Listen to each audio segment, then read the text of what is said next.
petugas kesehatan bagian medis yang kebetulan saya spesialis anestesi yang bekerja di kamar operasi, sering menghadapi pasien-pasien di mana harus melakukan tindakan operasi namun sementara dia menderita COVID. Jadi seperti yang kemarin pas kita Zoom hari Kamis kemarin itu, pas saat saya jaga juga itu, sehingga pas saat kita Zoom ya saya dengan pakai APD hazmat level yang terbaik, saya tidak pernah ragu untuk menolong pasien. Jadi karena saya percaya bahwa rancangan Tuhan kepada kita masing-masing sudah ditentukan. Jadi bukan COVID yang menyelesaikan hidup kita, tapi Tuhanlah yang sudah mencatat sejak kita di dalam kandungan ibu kita. Kita mau kemana, melangkah kemana, dan apa yang harus kita lakukan, dan akhir daripada kehidupan kita. Namun hanya satu hal, jangan pernah takut dan lakukanlah apa yang telah diperintahkan Tuhan secara pribadi kita masing-masing. Lakukanlah sebaik-baiknya untuk mendatangkan, bukan mencari hormat secara pribadi, bukan supaya berkata orang lain, dokter ini bagus, dokter Sanggas Najunta bagus, tidak. Tetapi agar semua pasien yang tertolong, yang telah kita bantu, semua berkata terima kasih Tuhan. Jadi itu saja, sehingga saya bersemangat di dalam situasi pandemi COVID ini, agar semua bisa saya bantu sesuai kemampuan saya. Memang kenyataan, memang kalau di ICU rumah sakit itu ya hanya beberapa aja yang tertolong, sisanya dipanggil Tuhan. Tapi itulah kenyataannya, susah sekali. Sekalipun kita udah bantu dengan alat yang paling canggih pun, kalau sudah paru-parunya memang sudah rusak, tidak sanggup lagi mengambil oksigen yang kita berikan. Jadi kita bersyukur kepada Tuhan karena pada saat ini kita masih diberikan kesehatan. Mari, kalau kita masih diberi Tuhan waktu sampai sekarang masih hidup, berarti ada sesuatu yang harus kita lakukan. Itu yang perlu kita harus tahu. Jangan kita hanya minta, Tuhan tolong aku berikan kesehatan, tetapi apa yang harus kita lakukan setelah Tuhan memelihara hidup kita, itu yang penting. Jadi itu saja buat kita semuanya. Kita menghargai hidup ini, bahwa selama ini kita mengisi kehidupan ini dengan hal yang sia-sia, sekalipun tidak dosa ya, tidak melakukan dosa, tapi kalau kita pun tidak melakukan waktu yang diberikan Tuhan dengan sia-sia, artinya tidak mendatangkan kemuliaan buat hormat bagi Tuhan, itu rasanya kita menyesal. Jadi itu saja dari saya dengan istri saya juga di puskesmas, yang setiap hari datang pasien batuk, pilek, demam, tanpa belum tahu apa kondisi pasien itu apa. Kalau saya sendiri sudah diperiksa, jadi sudah saya siap-siap. Tapi kalau istri saya datang dari masyarakat itu, ini lebih parah. Makanya selalu pakai APD, pakai masker yang baik. Jadi kita jangan lupa, semakin kita memakai alat perlindungan diri, itu artinya paparan virus itu akan berkurang. Mungkin masuk, tapi tidak seperti kita menghirup gas beracun contohnya, itu langsung semaput. Tapi kalau hanya terpapar sedikit, dengan imunitas kita yang lumayan sudah terbentuk, kita diberikan kekuatan. Tapi kalau kita tidak pakai masker, itu masuk virus itu. Jadi paparan virus yang berlebihan itu akan membuat kita akan melemah. Jadi mari kita memakai prokes yang baik, pakai APD yang baik. Itu aja dari saya, Pak Pendeta. Tuhan Yesus memberkati. Ya, terima kasih Pak Dokter ya. Pak Dokter Simanjuntak ini ya tetap semangat sama Ibu melayani pasien-pasien ya, dan luar biasa ya, antusiasnya ya, antusias beribadah, antusias bekerja, konsel juga sambil tugas, sama Ibu Dokter Sanauli juga kemarin ya ikut konsel sambil tugas ya. Tadi 7:30 udah standby juga ya, memang ini tipikal prajurit ya. Luar biasa ya. Oke, terima kasih. Kita lanjutkan ke lagu kedua. Setelah itu saya kasih kesempatan lagi kalau ada yang mau memberikan kesaksian untuk Bapak Saudara. Ya, di hari Minggu ini kita saling menguatkan, saling mendoakan. Oke, silakan Mas Ega bisa ditampilkan lagu kedua. Tuhan berkati.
akan dibawa dari satu kemuliaan pada kemuliaan yang lebih tinggi lagi. Ya, Bapak Saudara, saya beri kesempatan untuk saudara bagi berkat ya lewat kesaksian. Kalau ada, saya persilahkan untuk saudara menyaksikan kebaikan Tuhan, bisa di tengah keluarga, pekerjaan, atau juga mengenai masalah kesehatan ya. Kalau ada, segera angkat tangan atau bersuara supaya langsung muncul. Silakan. Saya. Oke, silakan. Oke, shalom semuanya. Halo. Halo. Ya, saya semuanya udah kenal saya. Saya mau kesaksian, jadi 1 minggu ini tuh Tuhan tuh banyak menunjukkan hal-hal yang baik dalam hidup saya. Jadi minggu lalu kan semua kita tahu bahwa papa saya kena serangan jantung ya. Jadi waktu habis pulang dari gereja, kami ke rumah sakit, ke RSPP. Nah, suami saya ini tipikal orang yang dia nggak pernah worried sama apapun juga. Tetapi saya itu orang yang sangat, sebenarnya tingkat kekhawatirannya itu sangat tinggi sekali gitu. Sekalipun sudah 20 tahun menikah, 20% dari ketidakkhawatiran dia itu nggak ada di saya gitu. Jadi saya sebenarnya sangat khawatir orangnya. Tapi saya belajar waktu saya sedang di ruang IGD gitu ya, saya lihat di ruang IGD itu ada 4 dokter, 4 perawat, 4 tenaga admin, pokoknya nggak ada 15 lah. Terus petugas untuk antigen untuk yang masuk ke ruangan situ. Nah, saya belajar sesuatu di situ waktu saya lihat papa saya belum bisa masuk ke ruang rawat inap. Saya belajar seperti ini. Papa saya aja yang pensiunan Pertamina yang semua fasilitasnya sudah ada gitu ya. Saat itu sangat mengalami kesulitan yang luar biasa. Dan saya lihat ada banyak orang bahkan yang di kursi roda itu masih nunggu di depan. Nah, saya berdoa sama Tuhan seperti itu. Tuhan, kok Tuhan izinin ya sesuatu seperti ini terjadi. Tetapi saya percaya waktu Tuhan bilang kayak, kenapa kamu gelisah Esther? Semua itu sesuai dengan apa yang sudah dituliskan di dalam firman Tuhan. Tadi Pak Dokter ingetin saya gitu ya. Bukan COVID yang menguasai kita, tetapi kita yang menguasai COVID gitu. Dan saya lihat walaupun itu bukan rumah sakit COVID ya di ruang IGD itu, tapi saya ngelihat itu aja sakit biasa aja banyak orang yang masuk hari itu 5 menit sekali ambulan sampai gitu. Gimana yang rumah sakit COVID gitu yang memang ruang IGD khusus COVID. Tapi saya ingat satu firman Tuhan yang sudah kita dengar beberapa hari ini tentang ketika Yesus berjalan berkeliling dan melakukan perbuatan yang baik. Jadi hari itu selama saya menunggu kamar, saya berjalan berkeliling dan saya berdoa, Tuhan, saya mungkin bukan seperti Yesus yang bisa nyembuhin orang sakit. Hanya satu yang saya bisa lakukan yaitu berdoa.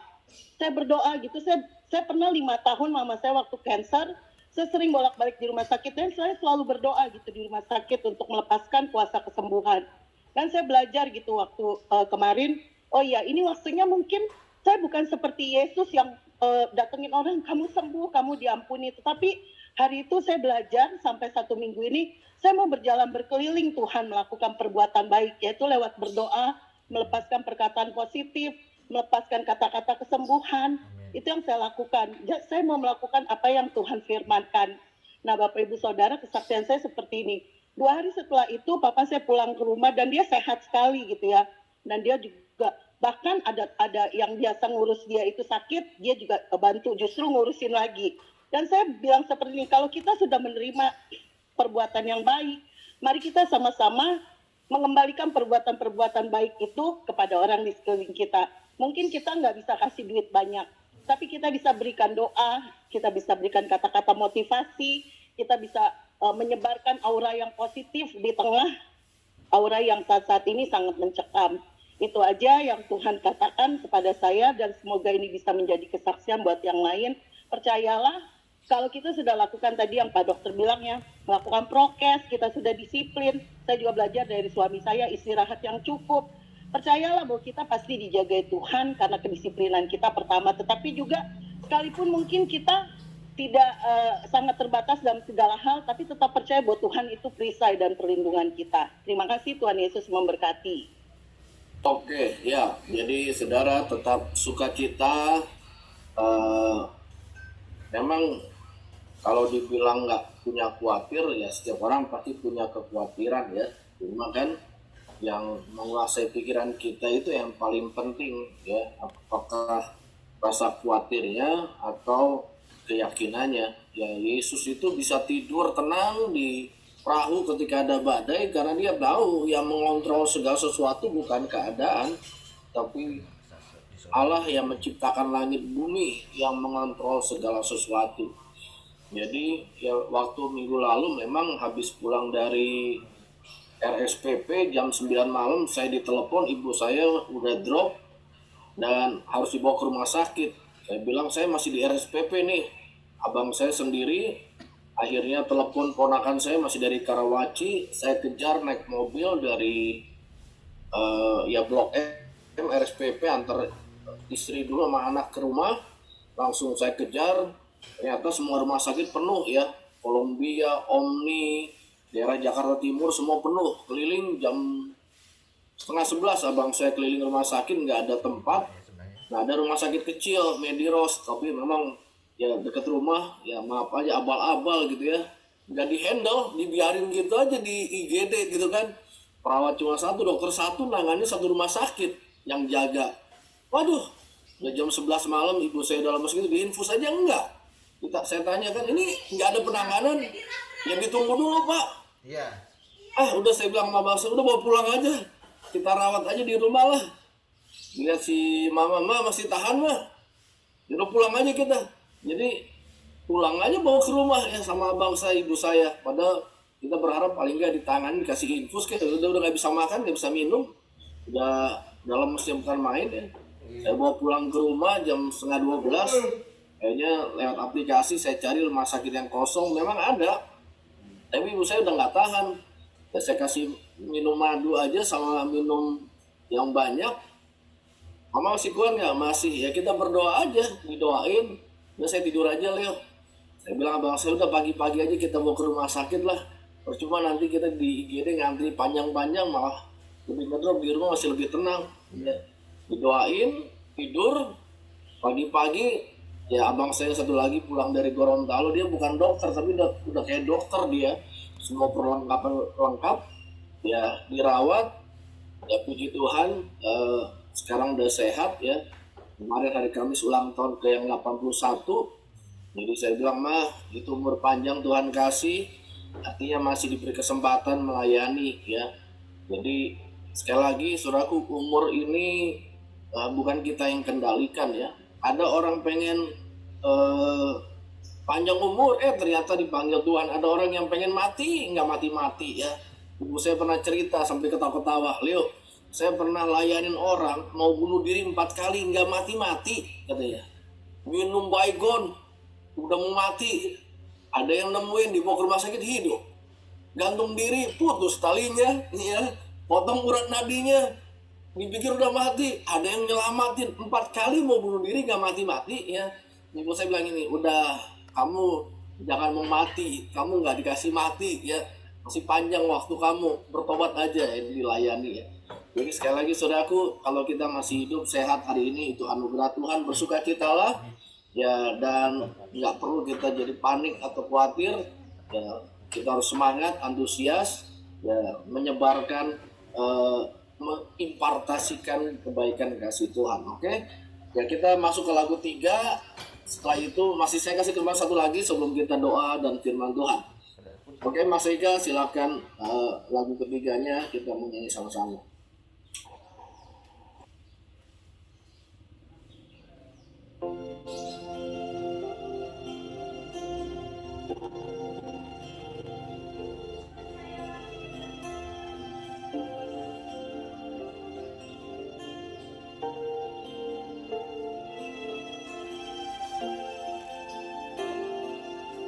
Kau dari si isu.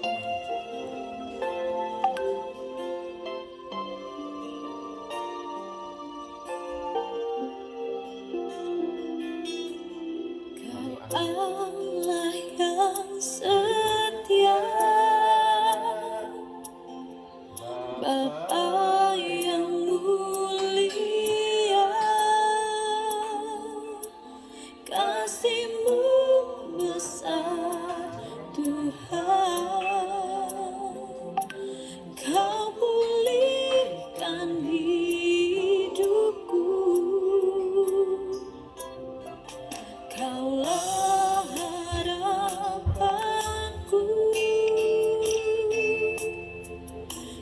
hidupku dalammu.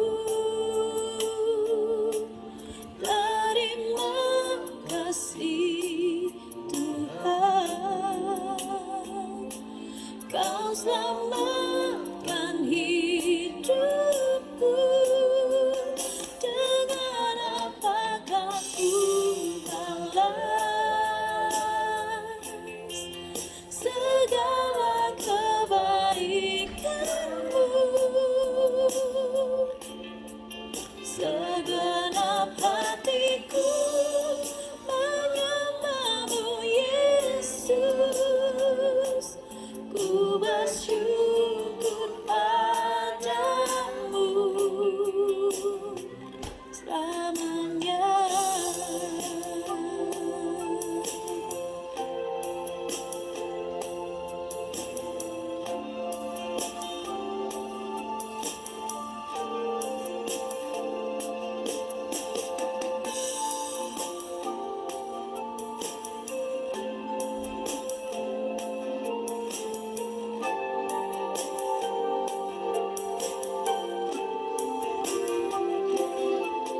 Kaulah harapanku, hidupku dalammu. Terima kasih Tuhan, Kau selamatkan hidupku. Dengan apakah ku balas segala kebaikanmu? Segenap hatiku menyembahmu Yesus, ku bersyukur padamu selamanya.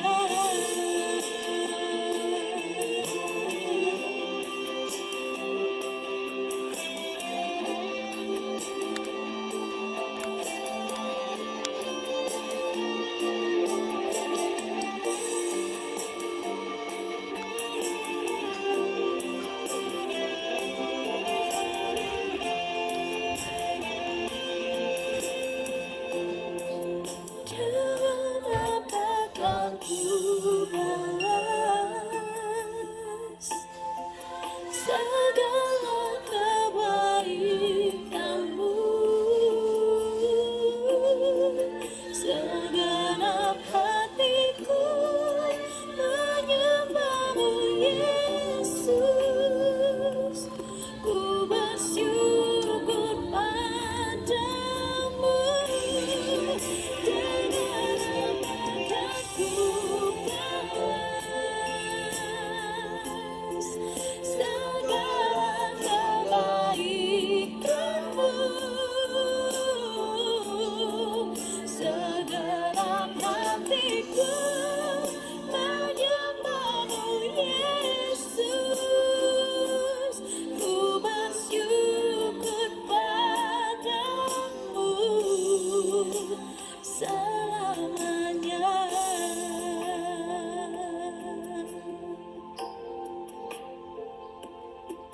Oke, ya. Bapak Ibu Saudara, kita nggak bisa balas kebaikan Tuhan ya. Tapi kita bisa meresponinya dengan ucapan syukur, dengan hati kita, dengan apa yang kita bisa persembahkan sama Tuhan. Ya, ada yang mau kesaksian, saya masih beri kesempatan singkat padat jelas. Belum materi ya, Vicky, silakan. Halo, Pak. selamat pagi dan berkati. Pagi, Pak. Iya, halo, saya mengucap syukur, terutama ya saya juga sama seperti Ibu tadi. Memang di kebaktian keluarga saya sudah juga sampaikan bahwa Tuhan itu ya kita mengucap syukur, intinya Tuhan tidak mungkin menutup segala perkara di dalam kehidupan kita. Juga saya mengucap syukur buat Vicky juga ulang tahun pada hari ini. Memang saudara-saudara kita perlu memperhatikan anak kita. Bukan sekedar seperti kita bicara ini, artinya memperhatikan sekilas begitu. Bahkan di orang seberang itu sampai jadi isu saja ya, kita mengucap syukur. Mungkin saudara-saudara dengar itu ada ustadz siapa soal ulang tahun anaknya jadi isu aja. Kalau kita mengucap syukur karena memang diberi waktu oleh Tuhan, kasih karunia, karena waktu itu bagi kemuliaan Tuhan. Terus kedua itu saya untuk daripada kesaksian anak saya pernah satu hari bicara dengan teman saya itu, dia itu punya cucu, terus baru punya cucu, maksudnya begitu. Nah, cucunya itu kebenaran mirip sekali opahnya. Nah, sampai saya bilang memang kehidupan kita tuh di hadapan Tuhan, dari generasi ke generasi, kata firman Tuhan, dari mulut bayi menyusu keluar pujian. Itu firman Tuhan di Mazmur ya. Terus maksudnya begini, segala berkat kasih karunia Tuhan itu memang diturunkan kepada anak maupun cucu, karena kasih Tuhan itu begitu panjang, 1000 keturunan bahkan kalau belajar tentang firman Tuhan, anak Tuhan itu. Makanya saya bilang kepada cucu teman saya itu, kenapa sama seperti opahnya mukanya, yaitu dikasih karunia Tuhan, bahwa sama saja memang tidak lama kemudian opahnya itu meninggal. Terus cucunya itu jadi kesayangannya, gambarannya, imit Allah. Makanya kita juga sama, kenapa segambar serupa dengan Allah. Walaupun secara gen ya pasti kita ngerti, tapi lebih dari itu kasih karunia Tuhan maksud saya yang lebih besar. Kedua, saudara-saudara, saya mau saksikan akhir-akhir ini saya dikasih tentang Daniel ya. Saudara-saudara, kalau akhir zaman ini terus kemudian banyak satu waktu yang begitu kayaknya mencekam ya, tidak sekedar dari virus ini, misalnya di Jawa juga kita dengar Gunung Merapi, terus gempa bumi di antara Jawa itu, sampai perkiraan BMKG itu akan ada tsunami. Saudara-saudara, kita belajar dari Daniel bagaimana anak Tuhan yang sebenarnya Daniel bicara itu tentang kedaulatan Allah ya, secara sepenuhnya. Mungkin saya menggambarkan Daniel dari pertama dari mimpi Nebukadnezar, terus kemudian dia mimpi lagi tentang pohon yang tinggal tunggulnya, kemudian dia bikin patung, terus disembah semua sampai si ketiga mitra kerja Allah di Daniel itu, anaknya Seraya, itu dimasukkan ke dalam api. Sebenarnya saudara-saudara, Daniel itu bercerita Tuhan itu tentang pembuangan. Bisa juga gambaran itu kalau saudara lihat, itu begitu terujinya anak Tuhan di dalam hal kerajaan besar yang paling besar ketika itu. Sehingga Daniel diberikan hikmat dan mampu tidak seperti orang bijak-bijak pada saat itu. Terus kemudian juga Daniel dikasih kehormatan, dan ketika penyembahan kepada patung emas itu, Asarias yang 3 orang itu memang tidak menyembah intinya ya. Tapi Daniel tinggal di istana. Daniel tidak ketika itu tidak tidak diadukan, sehingga mereka itu dimasukkan ke dalam api yang membara. Sebenarnya saudara-saudara, gambaran daripada pembuangan ke Babel, ke dunia, kekuatan kedaulatan dunia adalah bahwa sama seperti Tuhan Yesus juga dari surga kepada kedaulatan dunia, sehingga gambaran dari pembakaran ketiga orang itu ke api oleh Nebukadnezar, itu sama-sama juga dengan gambaran Yesus Kristus turun ke neraka. Memang ketika dia disalib, dia sanggup membangkitkan orang-orang dari kubur sampai bait Allah terbelah dua. Itu gambaran kuasa kedaulatan Tuhan juga. Sebenarnya sebelum Tuhan itu melakukannya kepada anaknya sendiri ya. Kenapa dibuang Yerusalem? Karena dosa-dosa manusia. Karena dia tidak dapat hadir di hadapan Allah sebagaimana umatnya yang pilihan Allah, sehingga dibuang. Bahkan ketika dibuang, dia begitu teruji anak-anak Allah itu yang mengandalkan Tuhan ya. Bahkan sampai di api yang terbesar pun tidak mempan. Karena apa? Karena disitulah kedaulatan Tuhan kepada manusia. Sama saya gambaran seperti tadi, Yesus Kristus turun ke dunia orang mati. Itulah gambarannya. Makanya saudara-saudara, kalau zaman akhir ini ketika begitu berat kita menghadapi berbagai hal, kekuatan dunia juga, saudara tahu sendiri, politik segala macam. Tetapi kita anak-anak Tuhan itu sudah diberikan satu gambaran yang sempurna oleh Tuhan. Bahkan ketika Tuhan belum turun ke dunia, itu ya gambaran itu diberikan Tuhan. Itu menggambarkan bahwa kedaulatan Tuhan itu benar-benar absolut di dalam anak-anaknya yang setia dan percaya. Oleh sebab itu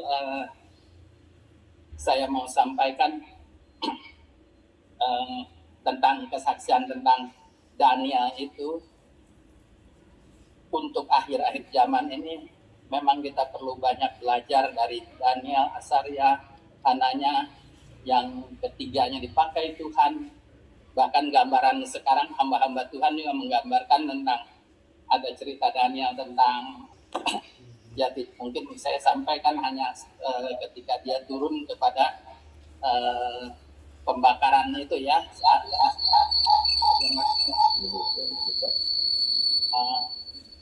membaca itu tentang memang tentang cerita akhir zaman. Demikian kiranya menjadi berkat bagi saudara-saudara, kiranya segala kasih karunia Tuhan itu terpuji bagi kita karena Tuhan Yesus sudah turun ke dunia orang mati dan bahkan dia bangkit menjadi Tuhan dan Juru Selamat kita yang mampu mengatasi segala hal karena kita percaya Tuhan kita adalah Allah yang hidup. Terima kasih. Oke Pak, makasih Pak. Tuhan berkati kesaksiannya ya. Ya kita harus kembali ke firman Tuhan ya. Memang tiap masa ada proses, ada pengalaman, ada eventnya. Ya kita ini di bagian akhir dari sejarah kehidupan manusia dan dunia. Jadi memang puncak dari segala sesuatu, puncak dari pengenapan firman Tuhan, puncak dari masalah juga, puncak dari tantangan. Nah sebelum masuk ya ke firman Tuhan, tadi pas lagi dengar kesaksian, ini ada rekan sekerja kita ya, kalau saya anggap adik rohani saya lah ya, Pak Sony Silaban udah gabung ya. Selamat pagi Pak Sony di Riau ya. Shalom. Shalom ya. Jadi Pak Sony ini saya kenal dengan keluarganya udah dari tahun 99 ya di Riau ya, dari keluarga, apalagi dengan Pak Sony ini teman kerja bareng juga ya. Tadi dikasih tahu Pastor Leo doakan, ini saya lagi baru dapat kabar terpapar COVID nih, baru lagi berjemur. Saya bilang gak usah tampil mukanya lah, lagi berjemur. Kita doain sama-sama aja ya. Jadi Pak Sony ini dipercaya Tuhan banyak di Riau ya, ketua tim Projo sekarang ya, Pro Jokowi ya. Jadi kenal dengan banyak ibu juga tadi di info terpapar COVID juga ya. Ibu saya kenal baiknya luar biasa ya, dari 20 tahun lebih ya. Saat ini juga dipercaya Tuhan jadi DPD RI ya, 2 periode dari Riau juga. Jadi masih banyak tugas yang harus diselesaikan. Kita doakan sama-sama karena kita butuh orang-orang yang takut akan Tuhan, ditaruh Tuhan di tempat-tempat yang strategis ya. Malah 2 bulan lalu kalau saya nggak salah saya ketawa-ketawa Pak Sony, dari mana orang Batak jadi bangsawan di Riau ya, diangkat jadi pangeran muda atau bangsawan lah ya di Riau. oleh pemuka adat Melayu Riau ya, itu nggak kebetulan, pasti ada rencana Tuhan. Jadi ya kita doakan lewat tugas yang Tuhan percayakan dan anak juga yang terpapar COVID. Jadi kita mau doakan sekarang tadi Ci Christine, Pak Erwin juga, sekarang Pak Sony juga. Kita sebelum dengar firman Tuhan, kita mau sama-sama sepakat berdoa supaya kesembuhan, pemulihan, recovery daripada Tuhan turun bagi semua. Kalau ada mungkin keluarga saudara juga yang hari ini, saat ini lagi di karantina atau isolasi mandiri atau di rumah sakit, mari kita sepakat, kita minta Tuhan menjamah, memberikan kekuatan supernatural juga dipakai Tuhan, obat, perawatan, dokter, tenaga medis untuk jadi saluran kesembuhan. Kalau yang datang Komsel hari Kamis di online, saya jelaskan bahwa ketika Raja Hizkia sakit, ya Tuhan itu kasih firman, tapi juga dia sembuh lewat obat, yaitu buah dari pohon zaitun. Artinya apa? Tuhan bisa pakai peralatan kesehatan, dokter, tenaga medis, ya perawatan teknologi yang canggih, dan juga bilur Yesus itu sama-sama menghadapi lawan yang sama, yaitu penyakit. Penyakit itu definisinya adalah pemercepat kematian. Nah, karena penyakit adalah pemercepat kematian, dan itu bukan dari Tuhan, itu datangnya dari setan, ya Tuhan tidak punya stok penyakit. Tuhan di sorga nggak punya stok yang buruk. Ya Bapa di surga itu nggak pernah mendesain anak-anaknya sakit. Jadi kalau ada yang nanya, oh penyakit ini dari Tuhan, itu salah. Penyakit bukan dari Tuhan.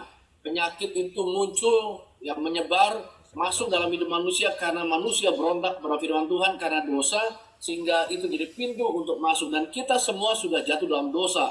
Tapi kita punya pengharapan, Yesus ada di kayu salib, menanggung segala dosa, pelanggaran, tapi juga penyakit kita. Dan kita imani oleh bilurnya kita disembuhkan. Jadi dimanapun saudara berada, Pak Erwin sekeluarga di rumah sakit, ya kita berdoa kalau ada yang kerja kemudian terpapar di sekitarnya.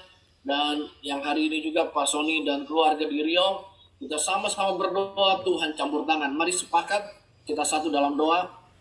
Pak Erwin, untuk Ibu Christine yang berdoa untuk anaknya juga, dan Pak Sony keluarga, mari kita berdoa.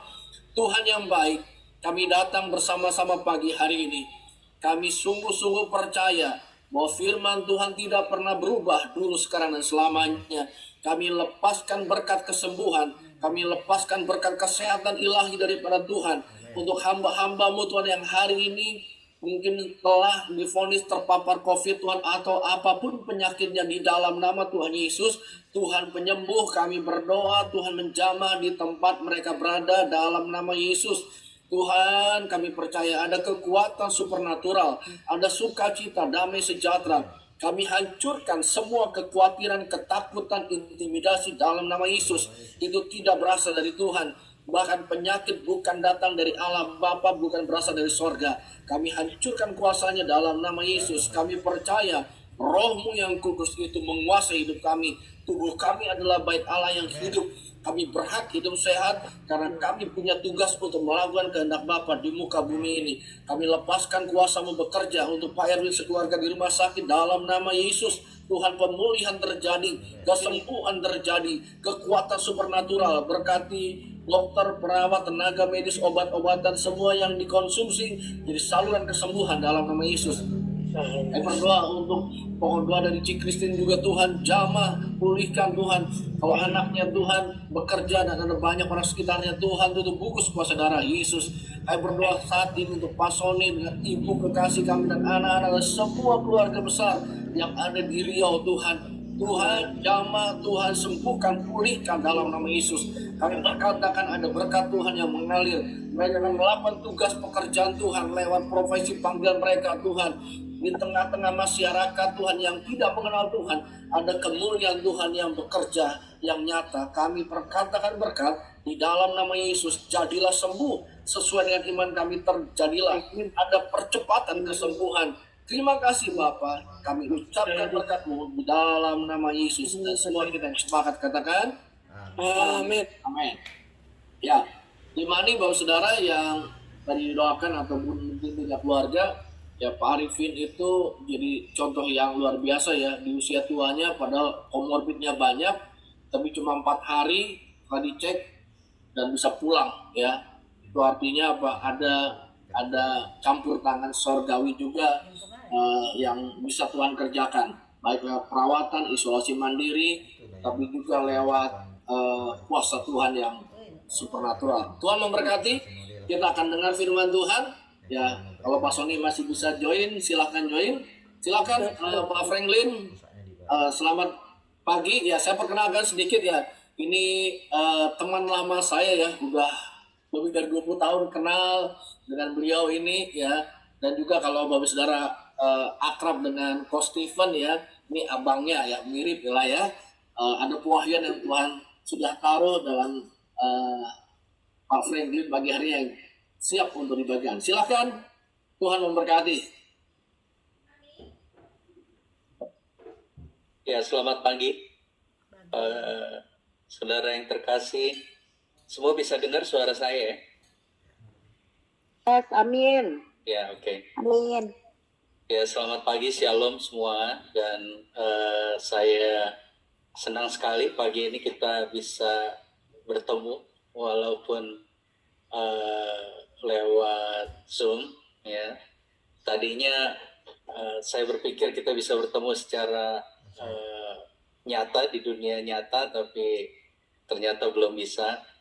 Terima kasih sebelumnya buat Pastor Leo ya dan Ibu. Udah lama banget kita nggak ketemu, terakhir ketemu di Bali kayaknya ya kalau nggak salah. Dan terima kasih buat kesempatan pagi ini untuk melayani jemaat Tuhan yang luar biasa ini ya. Dan saya pribadi sangat diberkati pagi ini dengar kesaksian, dengar cerita Bapak Ibu Saudara tentang gimana hidup di hari-hari yang luar biasa ini. Ya, seperti kita tahu, saudara yang terkasih, bahwa tahun lalu kalau nggak salah ya, bulan Maret tahun lalu 2020 Presiden kita mengumumkan kasus pertama COVID terjadi bulan Maret kalau saya nggak salah. Dan tentunya saudara juga tahu bahwa gara-gara sebuah benda yang kecil bahkan nggak terlihat oleh mata ya, yang namanya virus COVID ini, itu menggoncangkan bangsa kita. Bukan cuma segala hal kena, bukan cuma dunia bisnis, ya segala aspek kehidupan, ya bahkan gereja juga ikut tergoncang oleh makhluk kecil ini, saudara. Dan kita bisa lihat betapa rapuhnya dunia ini, betapa mudahnya digoncang hanya dengan sebuah makhluk yang kecil bernama COVID. Dan itu membuktikan bahwa memang kita ini nggak ada apa-apanya kalau bukan karena Tuhan. Ya, makhluk kecil ini bisa memporak-porandakan hal-hal yang besar yang kelihatannya nggak tergoncangkan. Tapi gara-gara virus corona semua hal tergoncangkan. Dan hari-hari ini semakin nyata bahwa justru kesempatan anak-anak Tuhan untuk bisa tampil di tengah-tengah dunia yang lagi tergoncang ini ya. Dan saya berdoa supaya kita semua hari ini semakin berkarya nyata di tengah-tengah dunia ini ya. Ada satu ayat, dan sebelum kita baca mari kita berdoa sebentar. Bapak Ibu Saudara, Bapak Surgawi, kami berterima kasih buat kesempatan pagi hari ini. Kami bisa bersekutu walaupun kami tidak bertemu secara fisik. Tapi kami percaya bahwa Tuhan selalu hadir bersama dengan kami. Tak pernah sedetik pun Engkau tinggalkan kami. Engkau ada dan Engkau ingin berbicara lewat kami dengan cara yang unik. Ya Tuhan, kiranya firman-Mu hari ini menjamah, memberkati kami, mengubah kami. Terus membawa kami bertumbuh, semakin menyatakan kasih karunia-Mu di tengah-tengah bangsa yang sangat memerlukan Tuhan.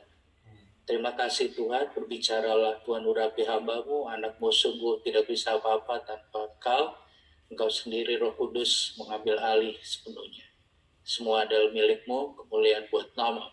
Dalam nama Tuhan Yesus kami siap dengar firman. Haleluya, amin. Kita buka satu ayat dalam 1 Yohanes 3 ayat 16 sampai 18. 1 Yohanes 3. Saya baca buat saudara. Demikianlah kita ketahui kasih Kristus, yaitu bahwa Ia telah menyerahkan nyawanya untuk kita. Jadi kita pun wajib menyerahkan nyawa kita untuk saudara-saudara kita. Barang siapa mempunyai harta duniawi dan melihat saudara yang menderita kekurangan tapi menutup pintu hatinya terhadap saudaranya itu, bagaimanakah kasih Allah dapat tetap ada dalam diri? Anak-anakku, marilah kita mengasihi bukan dengan perkataan atau dengan lidah, tapi dengan perbuatan dan dalam kebenaran. Nah, saudara pasti setuju sama saya, orang Kristen itu di jidatnya seperti ada 1 Yohanes tulisan 1. yang tidak terlihat tapi terbaca oleh orang. Tulisannya nggak ada, tapi setiap orang yang ketemu dengan anak-anak Tuhan yang katanya lahir baru, ya rajin ke gereja, rajin baca Alkitab dan lain sebagainya, di jidat kita tuh kayak ada tulisan. Ya, orang Kristen itu dikenal dengan yang nama ini, penuh kasih. Setuju ya, saudara ya? Kemanapun kita pergi, saudara, kekristenan dengan kasih itu satu paket, nggak bisa terpisah, saudara. Saudara boleh rajin baca Alkitab, saudara boleh rajin ke gereja, ya, saudara mungkin kebaktian itu bisa seminggu 7-8 kali.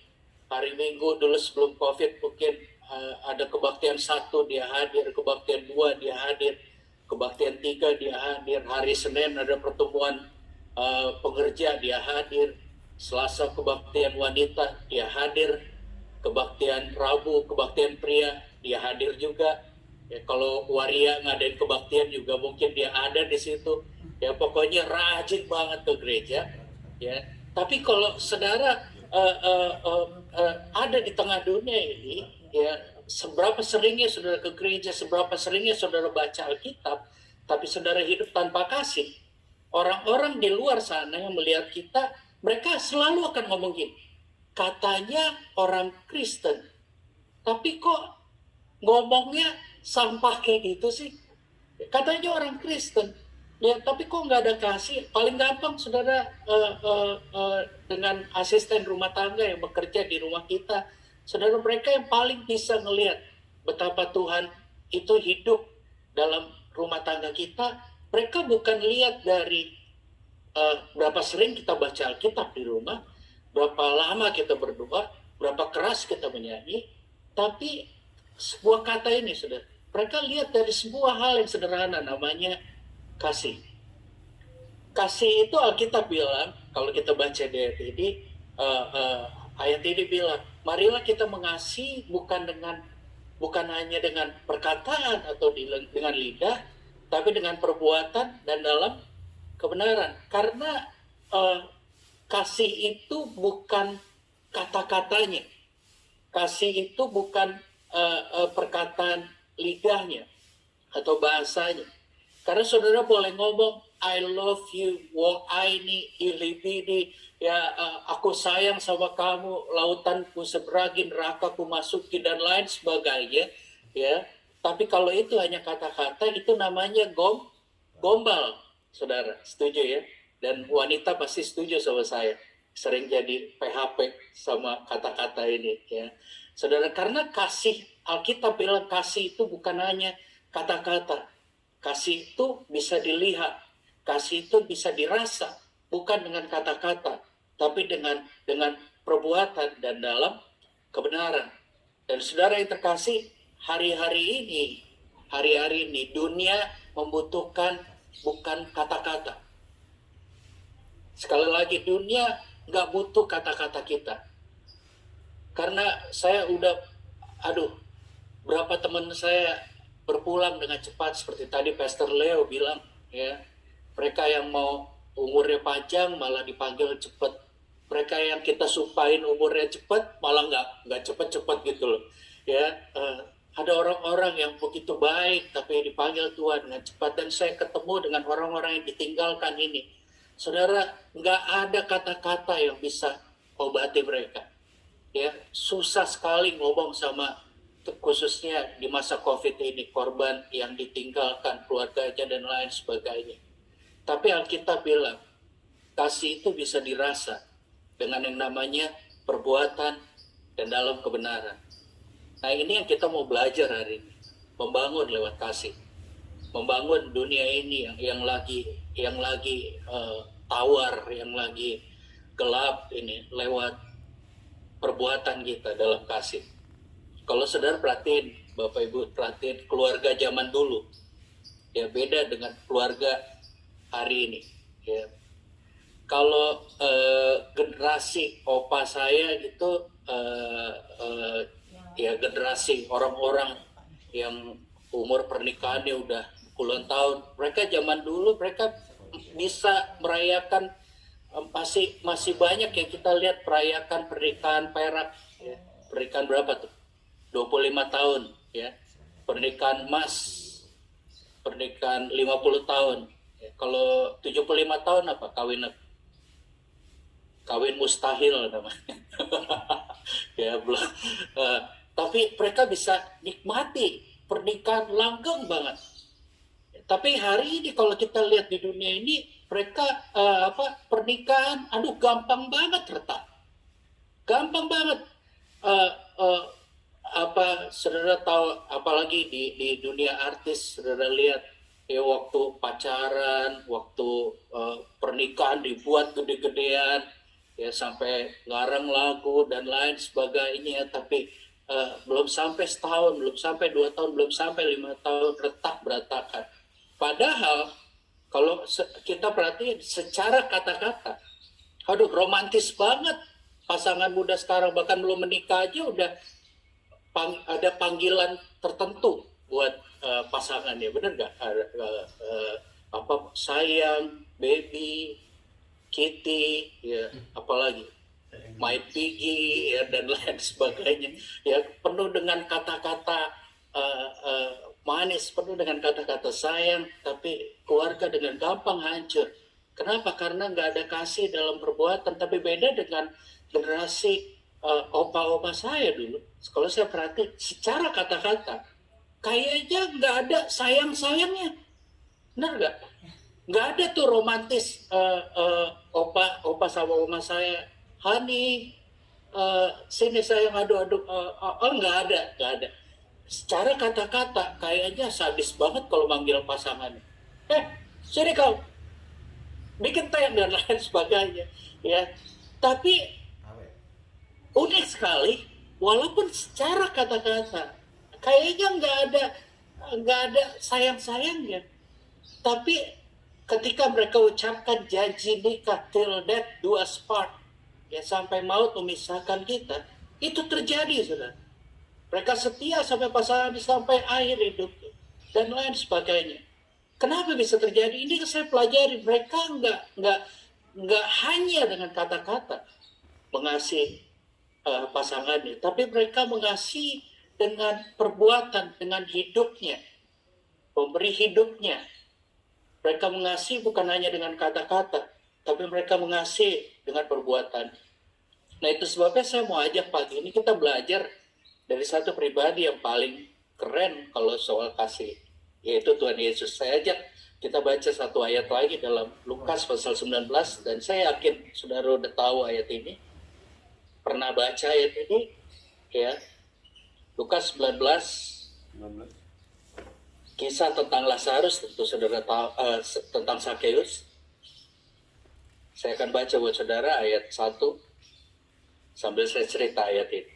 Yesus masuk kota Yeriko dan berjalan terus melintasi kota itu. Di situ ada seorang bernama Sakeus, kepala pemungut cukai, dan ia seorang yang kaya.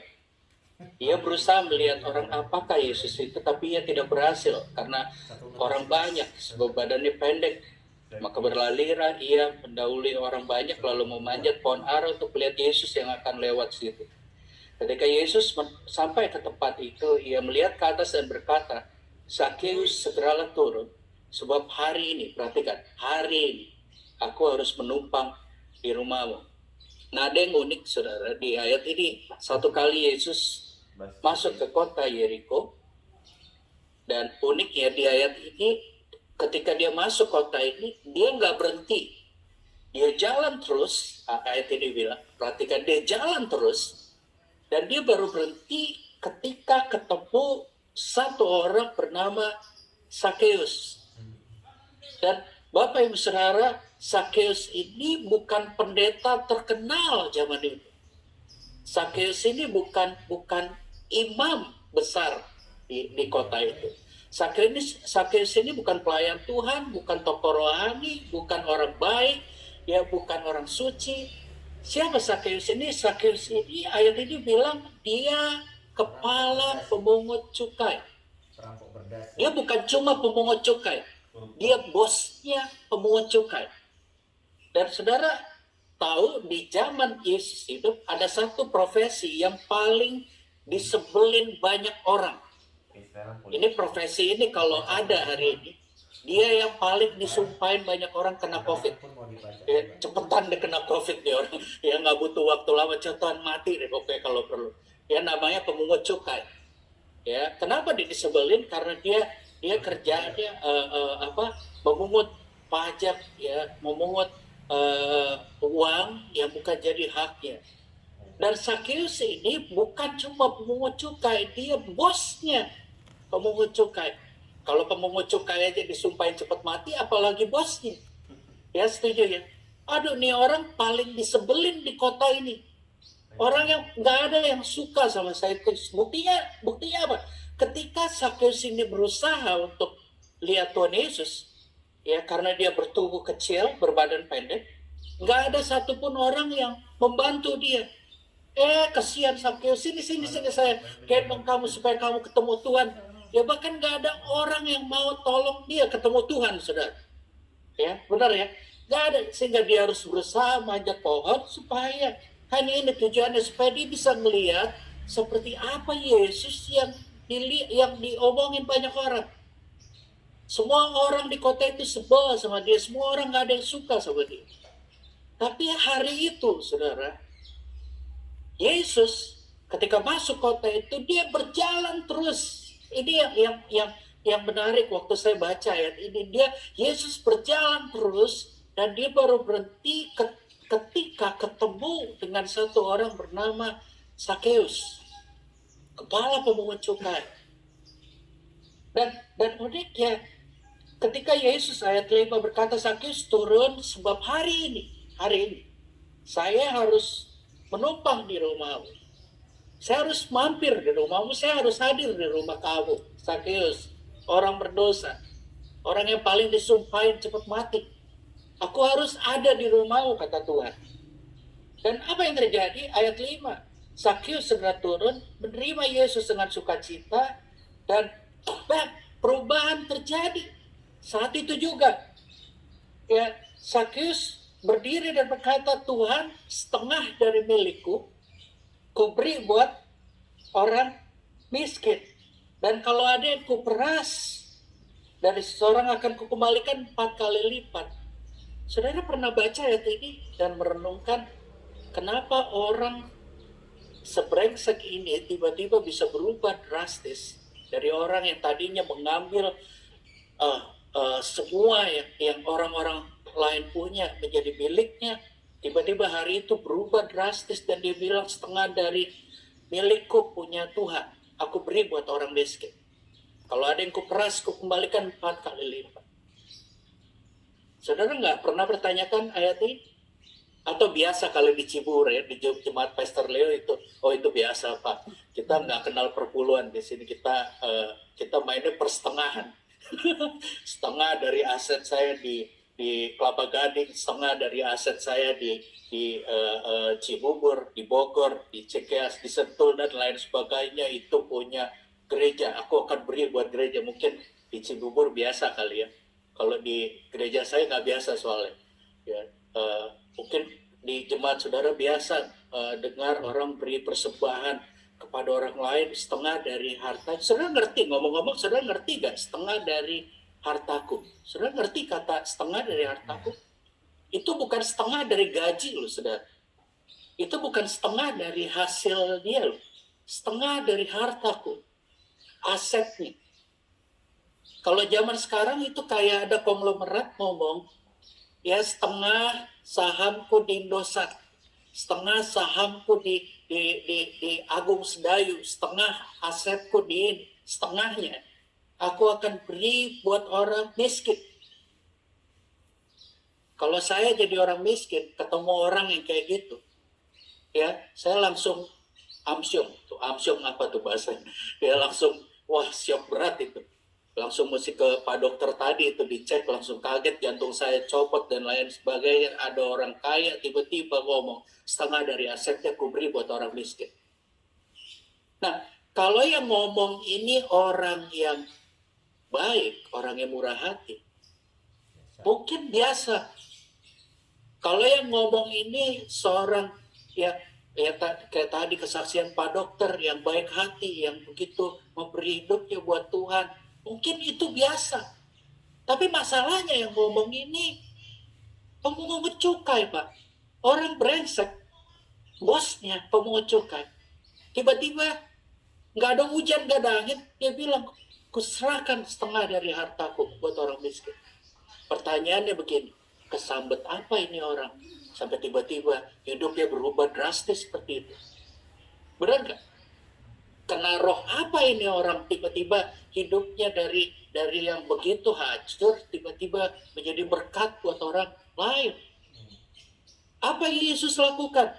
Kalau saudara baca ayat itu, nggak ada KKR tuh, nggak ada khotbah, benar nggak? Nggak ada altar call, mari maju sini kamu yang berdosa, yang hidupnya nggak benar, maju, dan Yesus topang tangan, lalu Sakeus guling-guling, rambut berdiri, mulut berbusa dan lain sebagainya. Ya, nggak ada pelepasan, nggak ada inner healing dan lain sebagainya, nggak ada. Yang ada adalah perkataan Yesus yang sederhana ini. Hari ini aku harus penumpang di rumahmu. Dan ayat ini saya belajar tentang yang namanya kasih. Yang pertama, saudara tahu kasih itu adalah memberi waktu buat orang yang katanya kita kasih. Saudara bisa bilang, I love you kepada istri dan anak atau suami. Aku sayang sama kamu, bener deh, sumpah deh. Ya, langit kudaki deh biar terbelah dan lain sebagainya. Belah dadaku ada foto kamu di situ. Aku sayang sama kamu, aku rela mati, aku kena COVID deh buat kamu, nggak apa-apa deh. Saudara, kalau itu cuma kata-kata, itu bukan kasih. Kasih itu, kalau saudara lihat Tuhan Yesus, ketika Yesus bilang dia mengasihi orang yang terhilang, saudara tahu Yesus itu memberi waktunya buat kita. Itu Tuhan kita, saudara. Ketika dia bilang kasih, dia sediakan waktu spesial buat orang-orang yang dikasihinya. Ketika dia ketemu Sakeus, seakan-akan dia berkata begini sama Sakeus, Sakeus, turun. Jadwal saya hari ini. Schedule Tuhan Yesus tuh full, saudara. Dia cuma punya waktu 3,5 tahun tugasnya di dunia ini. Waktu pelayanan, betul. Full. Tapi hari itu spesial, tertulis di jadwalnya Tuhan. Bahwa dia harus bertemu dengan seorang bernama Sakeus. Kepala pemungut cukai. Kasih itu yang pertama saya belajar. Kasih itu memberi waktu. Saudara, saya banyak melayani anak-anak muda. Ya, Pastor Leo juga tahu, kita sama-sama dulu pelayanan anak muda. Tapi akhirnya yang lebih tua duluan Pastor Leo, ya saya masih tetap muda. Eh, banyak anak-anak muda hancur hidupnya. Ya, bukan karena uang, bukan karena kurang uang, bukan karena kurang pendidikan dan lain sebagainya. Saya pernah pelayanan, satu kali saya ketemu orang yang sangat kaya banget. Bukan sangat lagi, sangat kaya, di tahun kayaknya. Ya kalau ngambil ATM nggak pernah cek saldo. Kalau kita ngambil ATM cek saldo dulu kan, takut malu di depan mesin ATM. Kalau dia nggak pernah cek saldo, ya dia mau ambil 1 juta, 10 juta, ya dia mau ambil berapa aja, tinggal patut enak banget deh kalau ngambil duit. Saya tahu dia punya anak, ya. Jadi bukan cuma jadi pecandu obat, dia punya anak yang jadi pengedar obat. Nah, aneh buat saya, ya ketika dengar orang kaya, tapi kok anaknya jadi pengedar obat. Kalau saya jadi anak orang kaya, saya nggak perlu ngedarin obat untuk cari uang. Cukup minta sama bapak saya. Benar nggak? Pak minta duit dong, 5 juta. Buat apa nak? Beli handphone? Nih 5 juta. Orang kaya, Pak minta 10 juta dong. Buat apa? Beli kerupuk? Nih dikasih 10 juta, orang kaya. Ya ngapain jadi pengedar obat? Tapi you know what? Papanya cerita, ya, ini yang dia bilang, kalau andai saya bisa ulang hidup saya ketika anak-anak saya masih kecil, ini yang saya akan ulang. Saudara tahu apa? Dia bilang lagi, saya akan beri waktu saya buat mereka. Banyak generasi ini hancur berantakan karena nggak ada orang yang memberi waktu, memberi hidupnya lewat waktu buat orang-orang ini. Dan saudara tahu hari-hari ini banyak orang-orang yang membutuhkan itu. Banyak orang-orang yang membutuhkan itu. Banyak istri kita, anak kita, mereka membutuhkan bukan cuma kata-kata kita, tapi waktu kita. Saya dan istri ini berbanding terbalik, saudara. Saya ini orang yang lebih senang di rumah sebenarnya. Saya kalau liburan itu saya nggak suka jalan jauh-jauh. Kalaupun jalan jauh-jauh, saya lebih suka istirahat di hotel, ya, dengar musik, main gitar, ya, nonton dan lain sebagainya. Saya menikmati waktu-waktu itu. Tapi kalau istri saya itu terbalik, dia senangnya keluar, ya, jalan, road trip. Itu hobi dia, naik gunung, ya, seperti itu. Berbanding terbalik sekali sama saya. Nah, tahu dari mana tentang kasih? Itu ketika saya harus membuat keputusan, memberi waktu saya, menemani dia, road trip, berjalan, dan lain sebagainya. Karena dari situ dia tahu, gila suami gue nih orang yang gak suka jalan-jalan, tapi dia merelakan dirinya jalan-jalan, memberi waktunya untuk dari schedule ya, untuk berjalan sama keluarga. Karena menurut saya itu yang namanya kasih. Nah, yang kedua apa itu kasih? Kasih itu kalau saudara belajar dari Tuhan Yesus gitu dalam perjalanan, satu kali ketika dia melihat orang lapar, ada ribuan orang yang ngikutin dia, siang dan malam, ribuan orang nggak kerja, ya, belum makan, belum sarapan dan lain sebagainya. Satu kali murid-murid datang sama Tuhan Yesus dan bilang, guru suruh pulang mereka supaya mereka cari makan masing-masing. Mereka udah ikut kita berhari-hari dan belum makan. Apa kata Tuhan Yesus? Tuhan Yesus nggak bilang, oke, suruh mereka pulang, suruh mereka cari makan, enggak. Tuhan Yesus bilang gini, enggak, bukan kita, aku dan kau, kita yang harus beri makan. Yang kedua saya belajar kasih itu adalah melihat kebutuhan dan menjawabnya. Dan itu yang Tuhan lakukan sama kita, dan itu yang harusnya kita belajar praktekkan sama orang-orang sekitar kita, melihat kebutuhan dan menjawabnya. Begitu juga di keluarga, melihat kebutuhan dan menjawab. Itu yang namanya belajar bertumbuh dalam kasih, membangun dalam kasih. Melihat kebutuhan, menjawab. Nah, bapak-bapak di sini, tahu nggak istri kita ya, makhluk yang unik ini punya satu kebutuhan unik. Kebutuhan nih, bukan kerasukan, bukan kebutuhan. Ya.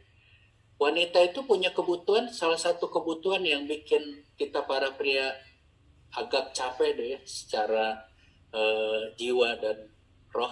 Ya, itu kebutuhannya adalah wanita itu harus berbicara, Pak. Ya, yang wanita boleh tertawa dulu, ya nggak apa-apa. Wah, saya bersyukur buat pewahyuan ini, nggak apa-apa. Ini gilirannya wanita. Ntar baru giliran kita pria-pria. Ya, wanita punya kebutuhan harus ngomong. Dia makhluk yang harus ngomong sehari itu, menurut para ahli ya, sehari itu, ini kalau di secara global, sehari itu 15.000 sampai 20.000 kata per hari. Itu yang normal di Jakarta. Kalau di Cibubur kayaknya 30.000 sampai 50.000 kayaknya. Ya, kalau saya lihat dari status-status di Facebook anak-anak Cibubur tuh gitu kayaknya. Nah, ini kebutuhan. Jadi kata para ahli, kalau wanita nggak keluarkan kata-kata ini, ya 15.000 ini, mereka stres berat, Pak. Bisa gawat itu, ya. Dan mereka harus keluarkan kata-kata ini. Nah, masalah gini, Pak.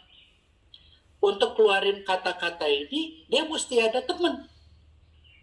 Karena kalau dia keluarin kata-kata 15.000 ini tanpa teman, misalnya sama meja gitu ya, dia ngomong sendiri meja. Kamu udah nonton belum artis Korea tuh si Chung Yel Kook itu loh? Wah, 15.000 kata. Berarti dia udah parah itu. Dia udah stres berat. Ya. Nah, untuk dia keluarkan 15.000 kata ini, dia butuh rekan. Ya. Oke, kalau sudah bayangin kita bapak-bapak kerja ya, apalagi tadi saya dengar kesaksiannya Pak Dokter tuh, aduh, saya bisa bayangin itu. Kita kerja dari jam berapa? Kalau di Cibubur berangkat kerja jam 8, ya sekarang banyak WFH ya. Saya lagi ngomong ini non WFH.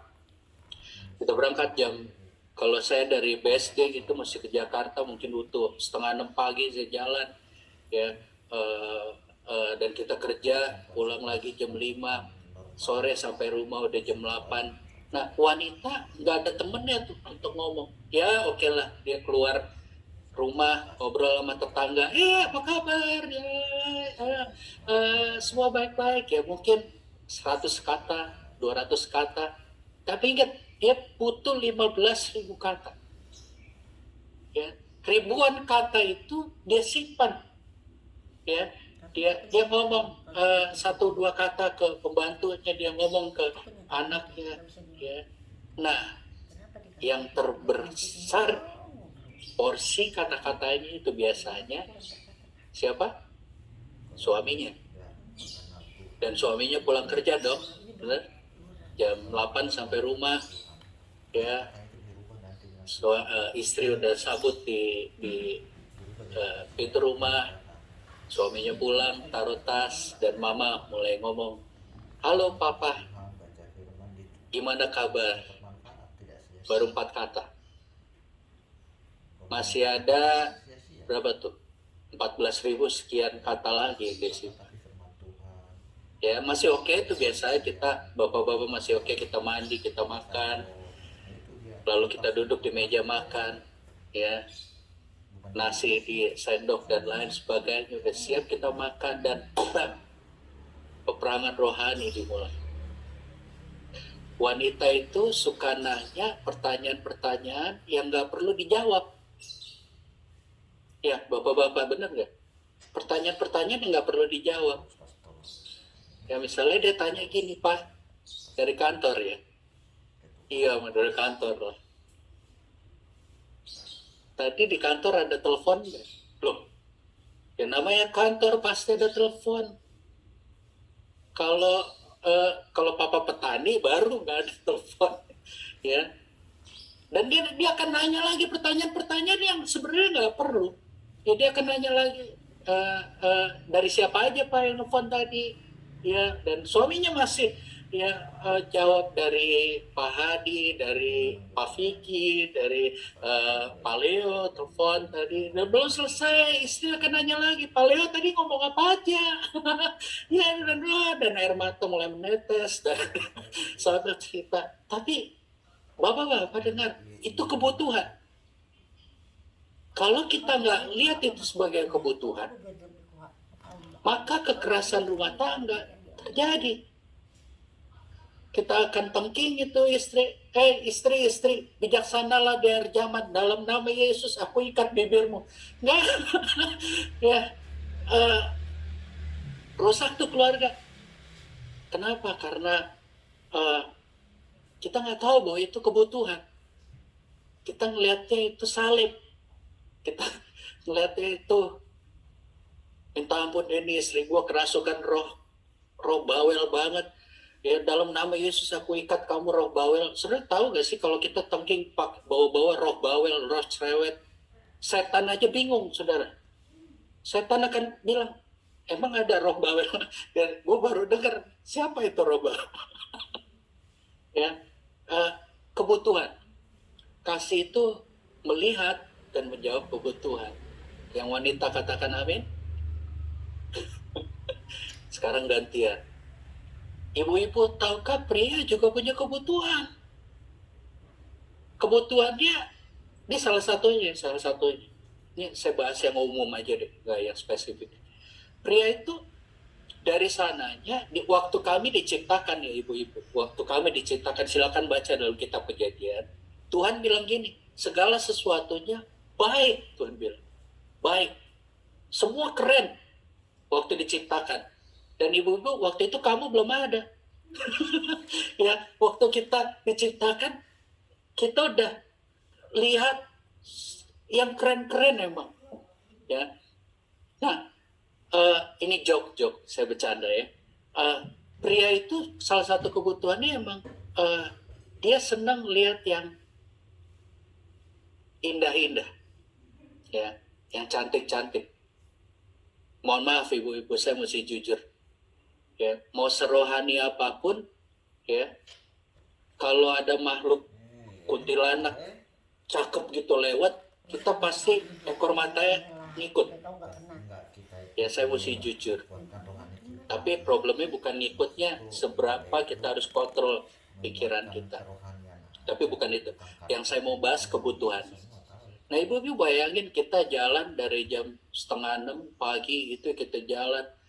Terima kasih buat ibu-ibu yang melayani, istri-istri yang melayani dari pagi. Ya, bangun tidur, ya, nggak pakai dandan, pakai daster, masih penuh bekas cairan-cairan di wajahnya, ya, lalu melayani kami, ya. Nah, kita kerja sepanjang hari, wah gedebak-gedebuk, ya, wah apalagi di masa corona begini, lalu pulang ke rumah, sampai di rumah, sang istri masih pakai daster yang tadi pagi. Dan masih ada cairan-cairan aneh di wajahnya. Belum mandi. Dan tahukah itu bikin pria stres? Stres berat. Si mbak keluar. Wah, istrinya masih dasteran, mbaknya udah kayak Luna Maya. Dandanannya keren banget. Dan nggak heran hari ini banyak goncangan terjadi di keluarga. Sekali lagi, ini bukan salah menyalahkan. Mungkin yang wanita langsung, ini pendeta ngaco nih, ngajarin. Enggak, no. Lihat kebutuhan sekali lagi, jawab kebutuhan. Ya, nggak heran banyak perselingkuhan. Saudara, perselingkuhan terjadi bukan karena sekedar roh perzinahan. Jangan buru-buru. Roh perzinahan, roh najis, jangan buru-buru. Roh itu, roh jahat itu hanya bekerja kalau ada celah. Kalau nggak ada celah, dia nggak bisa bekerja. Setuju ya? Nah, salah satu celahnya adalah ketika hati kita mulai terbuka karena hal-hal yang kita nggak isi dengan kebenaran firman Tuhan. Maka roh-roh itu masuk. Tuhan itu. Itu sebabnya isi kehidupan kita dengan mempraktekkan firman Tuhan. Mempraktekkan hal-hal yang simple, hal-hal yang sederhana, seperti penjawab, melihat kebutuhan dan penjawabnya. Yang terakhir waktu saya habis nih kayaknya. Saya sampai jam berapa sih, Pastor Leo? Ya, terus lanjut. Gitu. Oke, 3 hari ya. Nah, sampai mana tuh? Oke, yang terakhir. Dalam ayat yang tadi, 1 Yohanes 3 ayat 16, demikian kita ketahui kasih Kristus, yaitu bahwa ia telah menyerahkan nyawanya untuk kita, jadi kita pun wajib menyerahkan nyawa kita untuk saudara-saudara kita. Saudara, kalau ada orang di luar sana yang tanya sama kita, "Hei, tahu dari mana kamu Tuhan sayang sama kamu?" Saudara jangan jawab gini, "Oh, aku tahu Tuhan sayang sama saya. Itu karena kemarin saya ikut KKR Pastor Leo. Lalu ada altar call dan saya maju ke depan. Dan waktu didoakan ada angin yang berhembus dari atas dan rambut saya berdiri. Ya, lalu saya gemetaran dan saya jatuh, saya guling-gulingan kiri kanan rock and roll. Ya, dan ketika sadar-sadar saya tahu bahwa Tuhan sayang sama saya." Saudara, orang di luar sana ketika dengar rambut berdiri, guling-guling kiri kanan, itu Tuhan sayang, itu mah ayan katanya, epilepsi itu. Masa Tuhan sayang? Saudara, mereka nggak ngerti. Kadang-kadang kita orang-orang Kristen suka apa ya? Konsentrasi sama tampilan luarnya, sama manifestasinya. Ya, saya nggak anti manifestasi, tapi bukan itu yang orang-orang dunia butuhkan, saudara. Manifestasinya. Yang orang-orang butuhkan adalah karya nyata, cerita nyata, apa yang Yesus lakukan, yang membuktikan bahwa dia sayang sama kita. Dan kalau kita tanya sama Tuhan, "Tuhan, kamu sayang nggak sama saya? Kamu cinta nggak sih sama saya?" Tuhan akan jawab, "Ya, aku sayang sama kamu. Aku mengasihi kamu." Nah. Lalu kita tanya, buktinya apa Tuhan sayang sama saya? Bukan uang yang banyak, bukan harta benda yang berlimpah, bukan segala macam yang dunia janjikan diberikan, yang diharapkan oleh orang lain diberikan kepada kita. Bukan itu bukti Tuhan sayang sama kita, saudara. Bukti Tuhan sayang sama kita, ayat ini bilang, yaitu karena dia memberikan hidupnya buat kita. Dan itu cukup. Itu bukti kasih terbesar. Yang nggak ada yang bisa lebih, nggak ada bisa kurang dari itu. Dari mana tuh tahu Tuhan sayang sama kamu? Karena dia mati buat saya. Dia menebus orang yang brengsek kayak saya ini. Dia mati buat saya. Dan ayat ini bilang, demikian kita tahu kasih Kristus, yaitu ia menyerahkan nyawanya. Dan ayat ini bilang, jadi kita pun wajib, apa saudara? Wajib menyerahkan nyawa kita untuk saudara-saudara kita. Ini serem nih ayat. Ada kata wajib. Kalau bahasa Yunaninya wajib ini harus. Ya, saudara, kita wajib menyerahkan nyawa kita untuk saudara-saudara kita. Apa maksudnya menyerahkan nyawa kita untuk saudara? Apa kita berkata sama saudara-saudara kita, "Nih, aku belek hidupku buat kamu, aku serahkan buat kamu nyawa." Bukan itu, saudara. Tapi ini bicara hidup yang dibagikan. Kehidupan yang dibagikan buat saudara-saudara kita.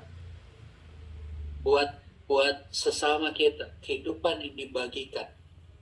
Bukan hanya buat diri kita lagi, bukan self-centered. Saudara tahu kenapa dunia ini hancur hari-hari ini? Kenapa dunia ini hancur berantakan? Sebentar, saya buka satu ayat dalam 1 Timotius. Sebentar ya.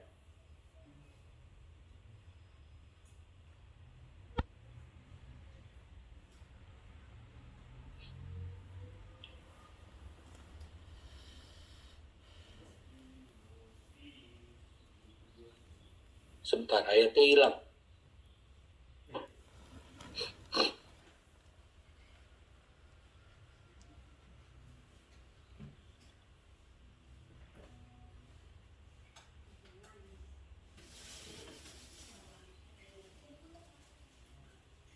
Ya, 2 Timotius 3 ayat ini bilang gini. Ayat 1. Ketahuilah pada hari-hari terakhir akan datang masa yang sukar. Ya. Manusia akan mencintai dirinya sendiri, menjadi hamba uang, mereka akan membual, menyombongkan diri, mereka akan memfitnah, berontak pada orang tua, tidak tahu berterima kasih, tidak memperdulikan diri, tidak tahu mengasihi, tidak mau berdamai, suka menjelekkan orang, tidak dapat mengekang diri, garang, tidak suka yang baik, dan lain sebagainya. Nanti saudara baca di rumah. Kalau dulu waktu saya baru-baru pelayanan ikut Tuhan, bayangan saya pada akhir zaman, ya, hamba-hamba Tuhan bilang akan terjadi masa sukar buat anak-anak Tuhan. Kamu akan ditangkap nanti di jalanan karena kamu orang Kristen. Kamu akan disembelih, lalu dikasih cuka lukanya, ya, supaya kamu nyangkal Tuhan. Dan hari itu terjadi masa sukar dan lain sebagainya. Ya, kadang-kadang saya nakutin orang waktu penginjilan lewat yang kayak gitu-gitu. Ya. Tapi ayat ini, saudara bilang, ayat ini bilang begini, hari-hari terakhir akan datang masa yang sukar. Kenapa masa jadi sukar? Kenapa waktu jadi sukar? Ya, waktu itu sukar bukan karena ada aniaya, bukan karena ada penderitaan yang dari luar, saudara. Tapi ayat ini bilang kenapa masa ini jadi sukar? Karena ayat ini bilang manusia akan cinta dirinya sendiri. Itu perbedaannya. Kesukaran terjadi ketika manusia berfokus pada dirinya sendiri. That's it. Kesukaran terjadi. Keluarga akan hancur ketika masing-masing hanya it's all about me. Hanya saya. Dan saudara tahu, hari ini kita hidup di zaman, benar-benar di zaman yang semuanya itu it's all about me. Makanya foto-foto narsis, selfie itu booming. Zaman kita dulu ya, Pastor Leo, kayaknya nggak ada ya. Zaman-zaman dulu selfie itu semuanya itu tentang saya. Bahkan saya nggak tahu kenapa banyak orang senang tampilin dirinya. Kalau saudara foto rame-rame, ya, saya sering tuh kalau pelayanan, ya, Pastor Leo gue sering pasti dimintain foto ya. Selesai kebaktian gitu, Pastor, atau Pak Franklin, jangan pulang dulu, foto. Ya, biasa ibu-ibu tuh yang sering gitu. Foto dulu. Dan kita foto, udah pasang muka, ya, dan lain sebagainya, udah secakep mungkin kita berusaha tampil di foto. Ya, lalu dia foto, ya, si ibu ini foto selfie, cepat, ya. Lalu sebentar Pak Franklin, jangan pergi dulu. Lalu dia lihat fotonya, lalu dia bilang gini, ulang. Loh, kenapa mau diulang? Jelek. Lalu saya tanya, yang jelek siapa? Siapa yang jelek, Bapak Ibu? Biasanya kalau foto diulang, saya. Maksudnya ibu itu, bukan saya, ya. Walau saya seganteng apapun di foto, kalau yang di foto ibunya itu jelek, maka dia akan bilang foto itu jelek. It's all about me. Dan semua hari ini kita hidup di zaman itu, saudara. Semua tentang saya. Ya, ada orang naik motor, saudara. Naik motor, ini kan ajaib, di Cibubur banyak nih. Ya, ibu-ibu naik motor, HP ajaib banget emang deh ibu-ibu itu. Naik motor di tangan handphone di kiri, ya naik motor sambil live Instagram, naik motor lalu jatuh, kuprak, wah udah luka-luka. Yang diambil pertama handphone, bukan untuk nelfon rumah sakit, tapi untuk update status di Twitter. Saya jatuh, ups, ada fotonya lagi. Bisa aja. Dan bukan hanya itu, terjadi juga di gereja. Orang-orang berdoa, ya sempat-sempatnya foto dirinya sendiri lagi berdoa, selfie. Ini selfie dalam roh namanya. Tekniknya bisa, saya bingung loh, orang bisa lagi berdoa, foto diri sendiri, saya nggak tahu dia pakai apa gitu, tongkat apa gitu, dia bisa. Keren banget loh, keren banget, lagi berdoa. Lalu dia kasih tag, apa namanya, hashtag, ya, berdoa dalam roh dan kebenaran. Aduh, it's all about me. Dan kita bilang, ini jadi masalah sukar. Kenapa? Manusia akan mencintai diri sendiri. Sayang ya, sudah. Ini terjadi juga sama kita anak-anak Tuhan. Ini tentang saya. Ini tentang gereja saya. Ini tentang nama saya dan lain sebagainya. Tapi kita belajar dari Tuhan Yesus. Yesus mengasihi kita dengan memberi dirinya buat kita. Dan sebenarnya panjang nih ceritanya, tapi saudara, ini saya belajar dari Alkitab. Kasih itu bukan kata-kata, kasih itu bicara memberi hidup buat orang lain. Nggak usah deh orang yang kita nggak kenal, orang-orang yang kita kenal. Apakah kita membagi hidup kita?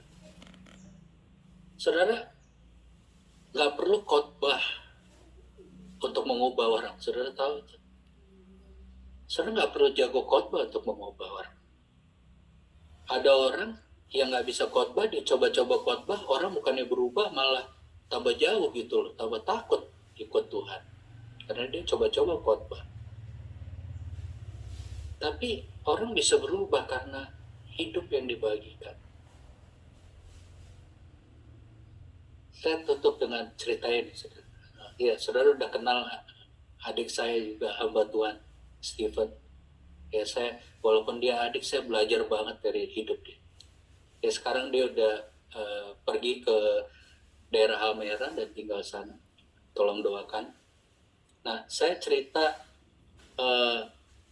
saya ingat waktu awal-awal saya bertobat, ya, saya punya daftar nama doa. Ya, apa istilahnya dulu ya, zaman dulu, lupa saya. Pokok doa lah, nama-nama orang lah. Ya. Nah, salah satunya itu nama adik saya. Nah, untuk informasi, waktu saya belum bertobat, jadi gini, adik saya itu dari dulu, ya dari dia kecil, dia baik orangnya, selalu lebih baik. Dia pinter, kakaknya blow-on, ya, dia rajin, kakaknya males, pokoknya, aduh, di rumah tuh pokoknya saya yang paling brengsek ya, dan adik saya baik. Tapi oleh anugerah Tuhan, saya duluan yang dijamah Tuhan. Ya, kita Kristen sama-sama, tapi saya sempat jadi terikat obat-obatan, dan saya orang yang pertama dijamah Tuhan. Nah, awal-awal saya pelayanan, adik saya dalam daftar doa saya, doa supaya dia dijamah Tuhan, istilahnya zaman dulu. Jadi saya berdoa. Nah, saudara pasti ngalamin kayak saya, kalau namanya orang baru bertobat, itu punya hobi baru, benar ya? Apa hobinya? Hobinya senang berdoa. Ya, jadi tiba-tiba senang berdoa. Aduh, Saya nikmati banget berdoa, menyembah, penyembahan. Saya nikmati banget. Cuma masalahnya gini, ini masalah orang baru bertobat. Kalau berdoa dilihat orang, malu gitu rasanya di rumah. Ya maklum lah, saya bekas orang brengsek itu, nggak pernah berdoa, tiba-tiba saya suka berdoa. Tapi masalahnya kalau dilihat malu gitu loh. Karena saya nggak pernah kayak gitu. Jadi, nah waktu itu saya satu kamar sama adik saya.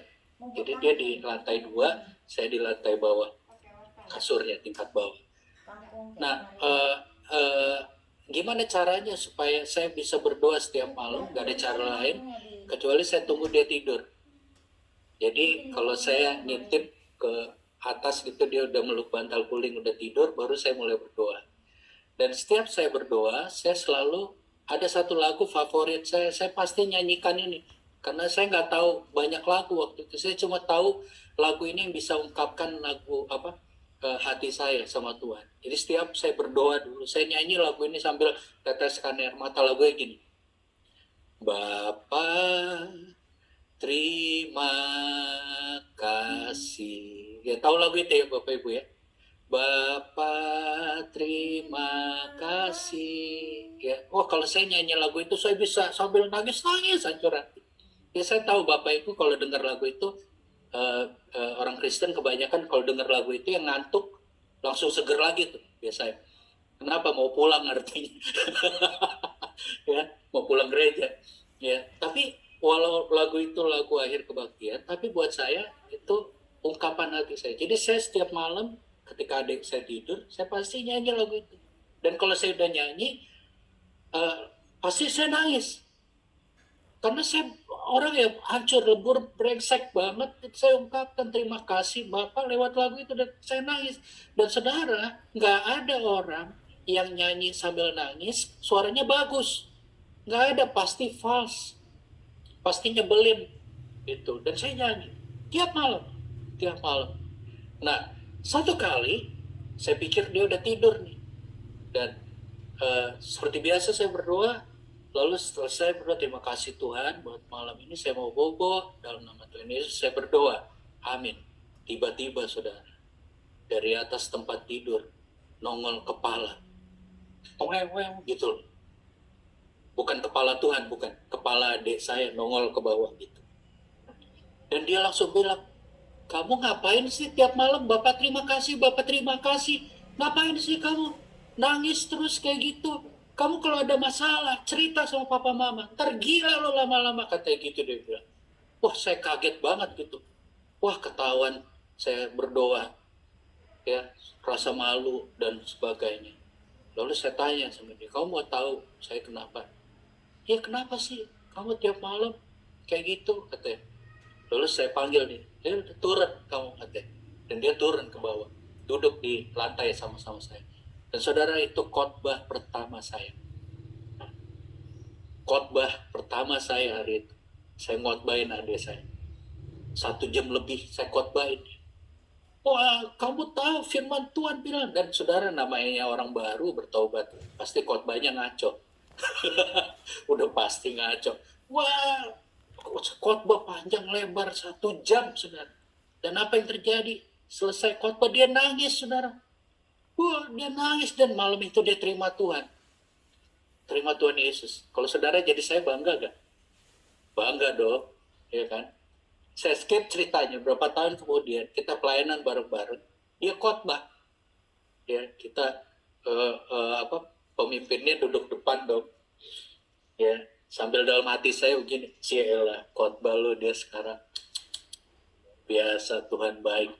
Nah, waktu dia khotbah pertama itu, dia bilang gini, tahukah saudara-saudara apa yang buat saya bertobat, katanya. Wah, saya dengar gitu langsung kaget. Langsung tundukkan kepala. Langsung dalam hati bilang, kemuliaan buat Tuhan. Kemuliaan buat Tuhan. Ya, udah GR gitu. Dia tanya lagi ke jemaat, tahu gak saudara siapa yang buat saya bertobat? Dalam hati lagi bilang, aduh, jangan disebut, please. Biar Tuhan yang tahu. Lalu dia deketin saya dan dia bilang gini, ini kakak saya, katanya. Berapa tahun yang lalu, khotbahin saya, saudara, malam-malam. 1 jam, saudara, 1 jam, katanya. Wah, saya tambah tundukan kepala. Aduh, nggak enak nih, nggak enak nih. 1 jam saudara saya dikotbahin. Dan saya nggak ngerti dia ngomong apa katanya. Itu kayak diangkat, banting lagi. Yang tadinya kemuliaan buat Tuhan, langsung udah mati. Kurang ajar nih anak. Kalau bukan karena khotbah kakaknya yang spektakuler, gimana caranya dia bertobat? Udah mati. Tapi kan hamba Tuhan mesti jaga kemuliaan. Dan dia cerita gini, yang buat saya bertobat bukan karena khotbahnya katanya. Saya nggak ngerti dia ngomong apa. Bahkan saya lebih tahu ayat-ayat Alkitab dibanding ini orang, katanya dia bilang. Ayat semuanya ngaco, katanya dia bilang gitu, saudara. Tapi ini yang membuat dia akhirnya datang sama dia cerita, kakak saya ini brengsek, saya benci sama dia, saya terluka sama dia, dia sama sekali nggak jadi contoh seorang kakak, dia menyakiti hati keluarga dan lain sebagainya. Tapi hari itu selama berhari-hari, ya hampir sebulan, saya lihat hidupnya berubah. Satu kali saya dengar di bawah ada orang nangis, tapi senyum, katanya dia bilang gitu. Ternyata dia ngintip. Saudara pernah nangis, tapi bukan karena problem, bukan, tapi karena bahagia gitu, karena apa ya, ucapan syukur. Jadi walaupun saya nangis, tapi saya tersenyum, sukacita. Dia bilang, dia ngintip ke atas, ini orang bukan orang yang saya kenal. Kenapa dia bisa menikmati Tuhan seperti itu? Dan tanpa saya sadar, ketika saya berdoa, Bapak terima kasih itu, di tempat tidurnya dia juga bilang, kalau si brengsek ini ketemu Tuhan, katanya, saya juga dong Tuhan, buat saya mengenal, buat saya ngalamin seperti si brengsek ini ngalamin, katanya. Dan itu membuat dia berubah. Dan tahukah saudara, kehidupan kita hari ini di dunia ini, kita ini kayak dikelilingi orang-orang yang butuh tapi malu. Mereka butuh Tuhan, tapi karena agama,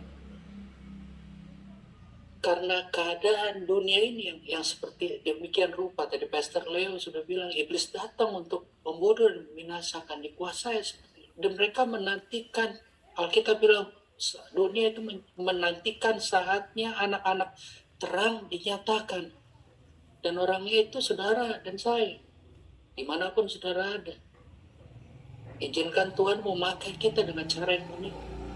Bukan dengan kata-kata, bukan dengan tampilan kekristenan kita saja.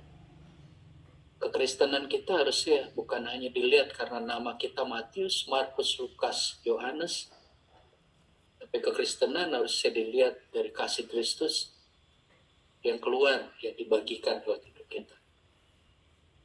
Dan saya berdoa saudara bisa praktekkan hal-hal yang simple ini dan terus menjadi berkat buat dunia ini. Saya serahkan kembali Pastor Leo, silakan.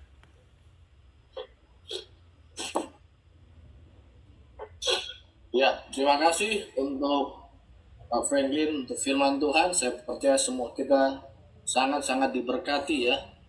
Dan jadi kita ini nggak hanya ngomong soal kasih, tapi dari perbuatan ya. Jadi bicara tentang apa, memberi waktu, kemudian juga menjawab kebutuhan. Memang ini bukan hal yang mudah, tapi memang kita harus belajar mempraktekkannya dalam hidup kita. Ya, mari kita berdoa untuk meresponi firman Tuhan. Terima